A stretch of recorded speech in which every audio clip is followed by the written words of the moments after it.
नमस्कार दोस्तों, आप सभी लोगों का स्वागत है आपके अपने YouTube चैनल टारगेट सरकारी नौकरी में। आज के सेशन की बात की जाए तो आज के सेशन जो है ये जनरल नॉलेज का होगा, जिसमें हम 20 बहुत इंपॉर्टेंट MCQs को डिस्कस करेंगे जो कि आपके किसी भी एक दिवसीय परीक्षा के लिए काफ़ी इंपॉर्टेंट होने वाले हैं।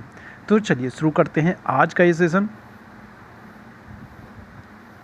पहला क्वेश्चन हमारा है, मोहनजोदड़ो का स्थानीय नाम क्या है। देखिए यहाँ पर मोहनजोदड़ो की बात करें, ये सिंधु घाटी सभ्यता का एक बहुत ही महत्वपूर्ण नगर है और इसके स्थानीय नाम की बात की जा रही है। तो देखिए इसका जो स्थानीय नाम होगा वो होगा हमारा मृतकों का टीला। ठीक है, ध्यान रखिएगा, ऑप्शन सी जो है ये हमारा करेक्ट हो जाएगा।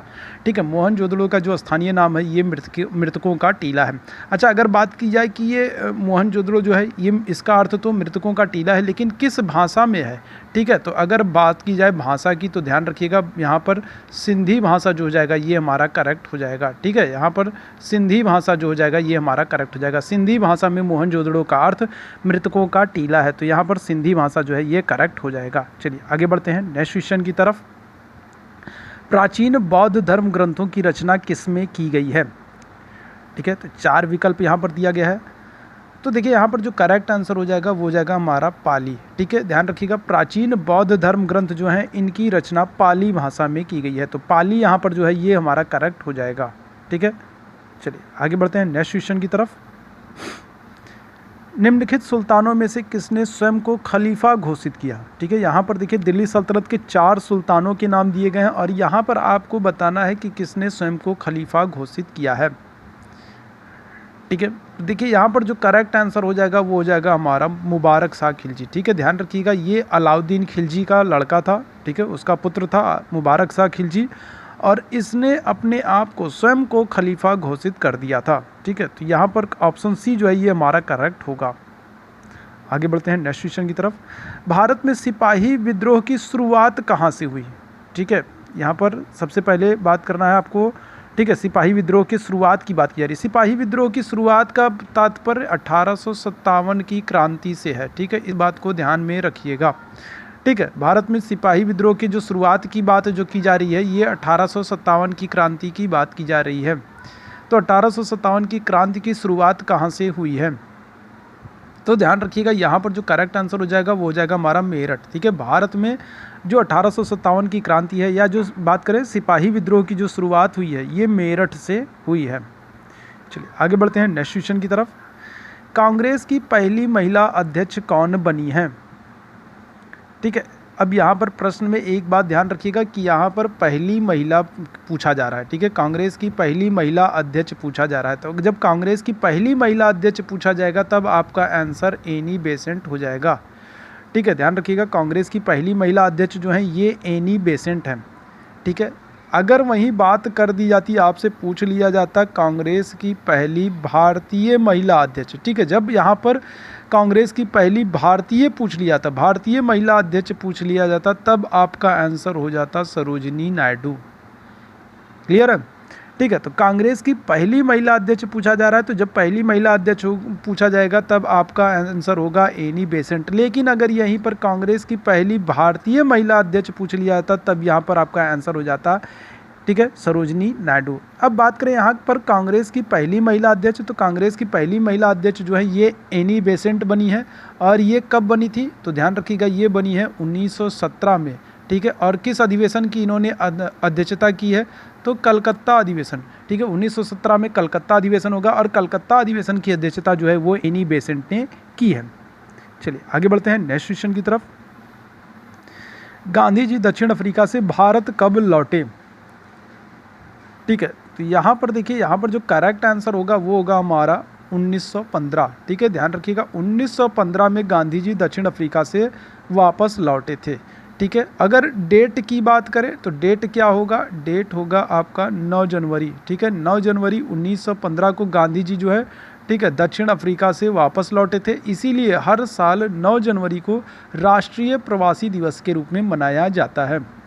ठीक है, गांधी जी दक्षिण अफ्रीका से 9 जनवरी 1915 को वापस लौट करके आए थे, इसीलिए हर साल 9 जनवरी को जो है राष्ट्रीय प्रवासी दिवस के रूप में मनाया जाता है। और अगर वर्ष की बात करें तो वर्ष क्या होगा, 1915।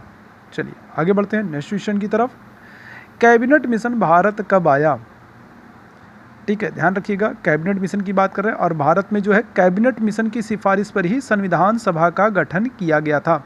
तो कैबिनेट मिशन की बात करें तो ये ध्यान रखिएगा 1946 में भारत आया है। ठीक है, कैबिनेट मिशन की बात करें, कैबिनेट मिशन 1946 में भारत आया है।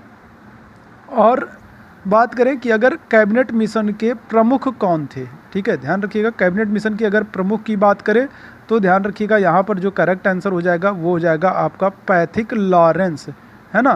पैथिक लॉरेंस जो है ये आपका करेक्ट आंसर हो जाएगा। ठीक है, पैथिक लॉरेंस कैबिनेट मिशन के प्रमुख थे और कैबिनेट मिशन 1946 में भारत आया है और इसी मिशन की सिफारिश पर जो है संविधान सभा का भारत में गठन किया गया है। आगे बढ़ते हैं। सन्यासी विद्रोह का उल्लेख कहाँ हुआ है? तो देखिए यहाँ पर जो करेक्ट आंसर होगा सन्यासी विद्रोह की बात करें तो सन्यासी विद्रोह का जो उल्लेख है ये आनंद मठ में किया गया है। ठीक है, आनंद मठ में। ठीक है, आनंद मठ की बात करें तो आनंद मठ जो है ये बंकिम चंद्र चटर्जी की पुस्तक है। ठीक है, ध्यान रखिएगा बंकिम चंद्र चटर्जी की पुस्तक है आनंद मठ। और इसी में बात करें तो इसी में राष्ट्रगीत का उल्लेख है ना, जनगण मन नहीं, राष्ट्रगीत का। ठीक है, राष्ट्रगीत का उल्लेख जो है वंदे मातरम का जो उल्लेख है वो आनंद मठ में ही किया गया है और इसकी रचना जो है बंकिम चंद्र चटर्जी ने की है और इसी में सन्यासी विद्रोह का भी उल्लेख है। ठीक है, तो यहाँ पर ऑप्शन बी जो है ये हमारा करेक्ट हो जाएगा। चलिए आगे बढ़ते हैं। भारत का पहला गवर्नर जनरल कौन था? ठीक है, तो भारत के यहाँ पहले गवर्नर जनरल की बात कर रहे हैं तो भारत का पहला जो गवर्नर जनरल था, देखिए यहाँ पर जो करेक्ट आंसर होगा वो ऑप्शन ए होगा, विलियम बेंटिक होगा। ध्यान रखिएगा भारत में 1833 का एक्ट आएगा। ठीक है, ध्यान रखिएगा 1833 का एक्ट आएगा और इस 1833 के एक्ट से क्या किया जाएगा, जो बंगाल का गवर्नर जनरल होता था उसे भारत का गवर्नर जनरल बना दिया जाएगा और इसी के साथ विलियम बेंटिक जो है ये भारत का पहला गवर्नर जनरल बनेगा।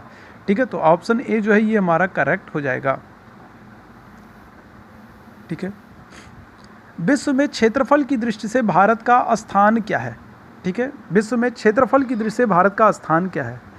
अगर सेशन आपको पसंद आ रहा है, अगर इस सेशन के जो क्वेश्चंस हैं वो आपको इंपॉर्टेंट लग रहे हैं, अच्छे लग रहे हैं तो एक बार सेशन को शेयर जरूर कर दीजिए ताकि ज़्यादा से ज़्यादा लोगों तक ये पहुंच जाए। ठीक है, तो इस सेशन को एक बार शेयर जरूर कर दीजिए, सभी लोग शेयर कर दीजिए।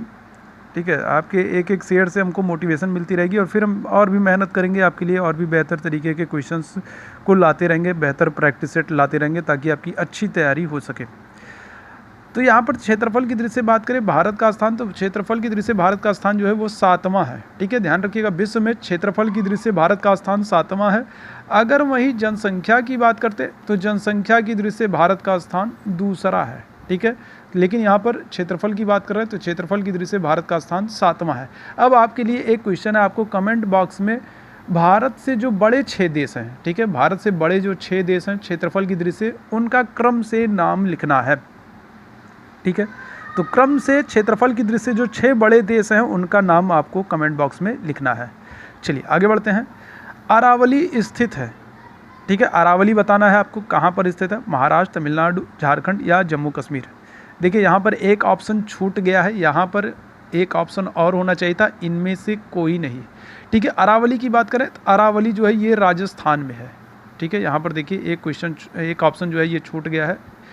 ठीक है, तो यहाँ पर ध्यान रखिएगा। अरावली की बात करें तो अरावली जो है राजस्थान में है और अरावली का जो सर्वोच्च शिखर है वो गुरु शिखर है। ठीक है, तो गुरु शिखर जो हो जाएगा ये करेक्ट आंसर। ठीक है, ध्यान रखिएगा गुरु शिखर जो है ये सबसे ऊंचा शिखर हो जाएगा अरावली का और अरावली की बात करें तो ये राजस्थान राज्य हो जाएगा। तो राजस्थान ध्यान रखिएगा, यहाँ पर ऑप्शन नहीं है।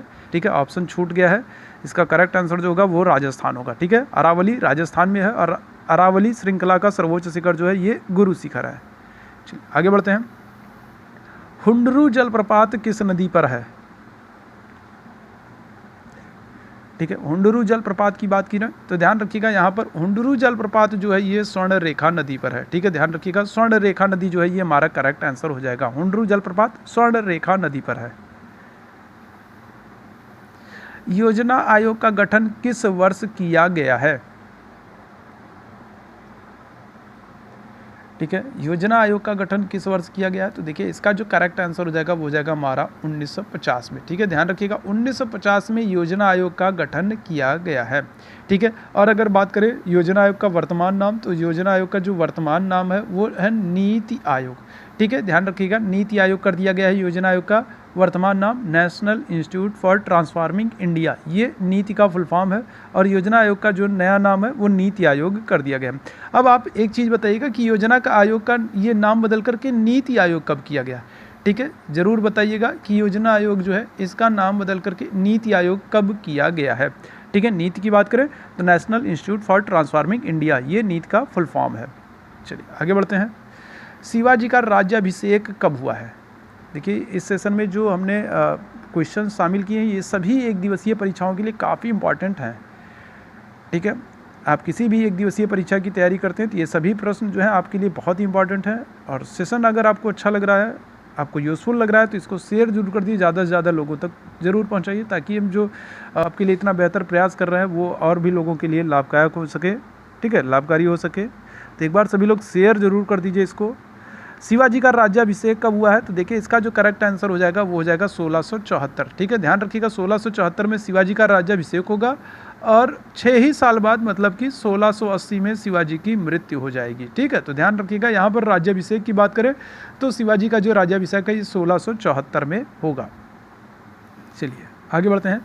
यूरोप की सबसे लंबी नदी कौन सी है? यूरोप महाद्वीप की बात की जा रही है, यहाँ पर यूरोप महाद्वीप की सबसे लंबी नदी कौन सी है?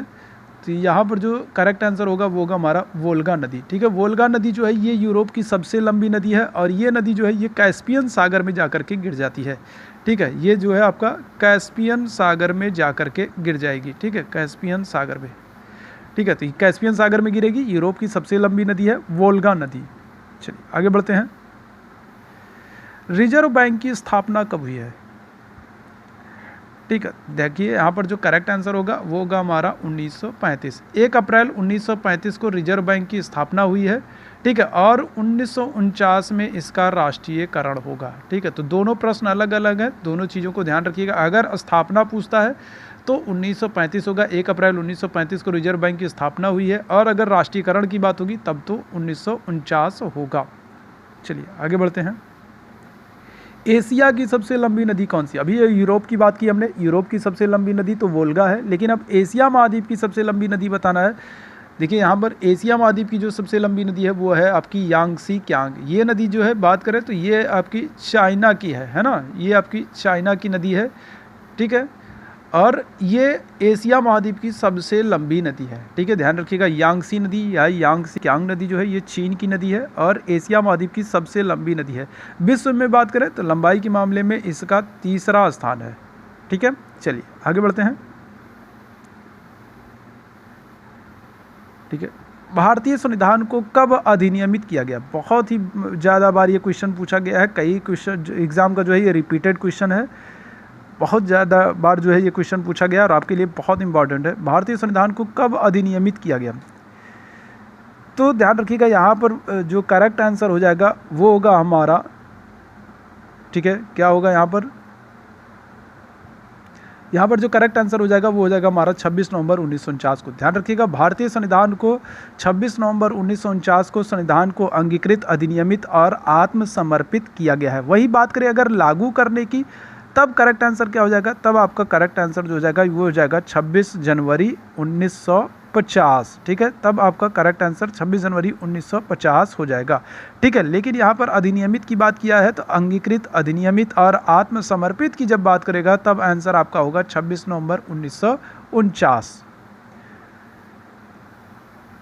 आगे बढ़ते हैं, नेक्स्ट क्वेश्चन की बात करते हैं। संविधान में वर्तमान में कितने मूल अधिकार हमको प्रदान किए गए हैं?